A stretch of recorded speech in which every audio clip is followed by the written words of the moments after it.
Okay, so imagine this, right? You're probably the go-to person at work. You know, the one who somehow keeps every big project from just completely falling apart. Mm, You're juggling teams, you're hitting crazy timelines, making sure things actually get delivered. And yeah, probably putting out a few fires here and there. definitely sounds familiar for a lot of people. Right. And all this, even if your official title is like nowhere near project manager, does that ring a bell? If it does, then, well, you're pretty much already doing project management. You're a pro in practice. Yeah, you really are.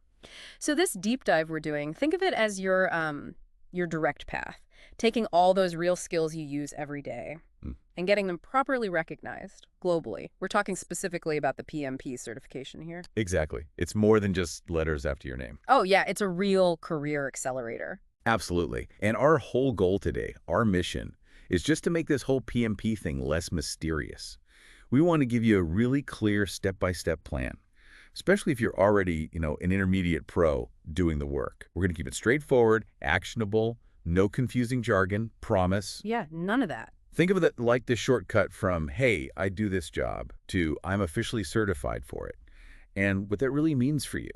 That's funny, isn't it? So many really skilled people just don't see their daily grind as actual project management. It really is surprising. They think it's some formal, separate thing. Exactly. But if you're leading anything, maybe a product launch or handling a tricky client delivery, or even just keeping track of budgets and figuring out risks for some big goal, you're doing it. That's core PM work. hmm All those leadership moments count. Totally. It's not about the fancy title on your business card. It's what you do. And what's really interesting, maybe the key thing here, the PMP cert isn't just another line on the resume. It gives you a common language, Yeah. a way to talk about strategy and getting things done. The universal language almost. Yeah, exactly. It gives you the words, the frameworks to explain what you're already doing so well, so you can fit into any top team. Yeah. Doesn't matter the industry or the method they use. Right. It just boosts your credibility, tells everyone, look, I don't just wing it. I understand the principles, and I've been tested on it. Right. So yeah. Step one, confidence. Yeah. Believing that your experience is super valuable and, honestly, probably gets you most of the way there. Believing you qualify. That's huge. Okay, so let's talk eligibility, because honestly, the good news is you probably do qualify. There are basically two main tracks, right? Depends on your education. Okay. If you've got a bachelor's degree, you need 36 months of project experience, leading projects, that is. And it can't overlap. 36 months. 3 years. Right. Plus, you need 35 hours of formal PM training. Got it. And the other path. So if you have a diploma or, say, a high school equivalent, like a 12th pass, Yeah. then you need a bit more experience. 60 months, that's 5 years. 5 years. Okay. And the same, 35 hours of training. That part stays the same. And here's the kicker, the really great part. That experience. It doesn't have to be from a job with project manager in the title. Not at all. That's a common misconception. I remember hearing about this guy. He managed these huge software projects, millions of dollars, but his title was just senior analyst. Filling out the PMP application was like, whoa, this is what I actually do. Yeah, happens all the time. So if you've led timelines, handled resources, guided teams, talked to stakeholders, even if it wasn't official, It counts. it absolutely counts. The trick is just describing it using the right project terms when you apply. Okay, so you realize your experience is solid. What's next? That training, right? Yep, the mandatory 35 hours. Yep. You have to get that done before you apply for the exam. No skipping that step. Nope. And for folks who are already experienced, the question becomes, what kind of training should I look for? My advice, go with a PMI authorized training provider, an ATP. They're vetted by PMI itself. Okay, ATP, good tip. Or, the big popular platforms work too. SimpleLearn, Udemy, Coursera, those guys. Think about the format too. Does a live boot camp work better for you? More structure? Or maybe self-paced videos for flexibility. Exactly. If your schedule's packed, self-paced is great. The really crucial part is the content. Make sure it covers PMBOK 7 principles. That's the big rule book, basically. Sort of the global standard Yeah, guide, yeah. yeah. And it needs to include agile and hybrid methods too. You need both flexible and structured approaches. And definitely make sure it has practice questions and mock tests. Non-negotiable. Practice makes perfect, right? Especially for this exam.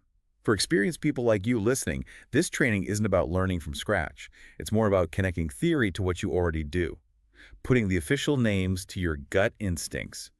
It solidifies things. All right, training's done. Check. Now, the application itself. Uh-oh. Sounds kind of daunting. Haha. It can feel that way, but honestly, if you're organized, it's pretty straightforward. Okay, deep breaths. How do we tackle it? Right. First step, make an account on PMI.org. Easy enough. Then filling your education details. That comes the main part, your project experience. This is where you really sell yourself.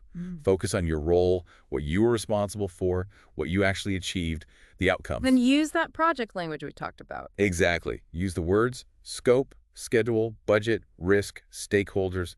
Don't make stuff up. Just describe what you did using their terms. Then upload your proof of the 35-hour training. Okay. Submit it, and PMI usually takes about 5 working days to approve. Just a heads up, some applications get picked for an audit. It's random. An audit? What does that mean? Just means they want to double-check your experience or training. So keep your documents handy, certificates, maybe contact info for people who can verify your projects, just in case. Good to know. Be prepared. Yeah.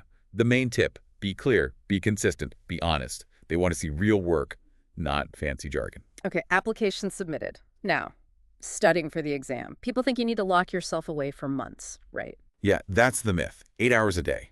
No way. Yeah. That just leads to burnout. So what's the smarter way? Smart, consistent study. That's the key. Think maybe 1 to 2 hours a day Okay, manageable. for about 6 to 8 weeks. That's usually enough for someone with experience. And think about how you study. Break it down by the 3 domains the exam tests. People. Leadership teams. Right. Then process. Planning, executing, controlling change. Exactly. And the business environment. That's compliance value strategy stuff. Got it. People, process, business environment. Definitely read the PMBOK guide, 7th edition, Sure. and the Agile Practice Guide. Those are your core texts. And mock tests. Yeah. Seriously crucial. Do at least 3 or 4 full-length ones. Accumulate the real thing. Yep. Find your weak spots. Get used to the timing. For revision, try flashcards, summaries, maybe mind maps if you're visual. Whatever helps things stick. Find what works for you. And don't study in a vacuum. Join a PMP group online, maybe a Telegram chat, forums. Get support, ask questions. Good idea. Community helps. Absolutely. Look, the bottom line is consistency. And for you, with your experience, it's really about fine-tuning your instincts. Getting them aligned with the PMI way of thinking structured, yes, but also adaptable. So let's bring it all together. What's the big takeaway here? The PMP, it's not just a piece of paper. It's like global proof that you know how to lead projects based on what you already do. Well said. It validates that existing expertise. I like calling it a career unlocker because it really can be. It puts you in a different league, often means better pay, and makes your resume pop in pretty much any industry. Because you're speaking that common language of getting things done effectively. So here's the final thought, maybe a challenge for you listening right now. You've got the experience. We've established that. So what new doors, what real opportunities could open up if you claimed this badge? If you formalize that leadership? Good question. Maybe more practically. What's the one next step you're going to take? Right now or this week? Will you map out your plan? Start looking at training courses. Just start documenting your experience. Make it real. Exactly. Prep smartly. Apply with confidence. That PMP.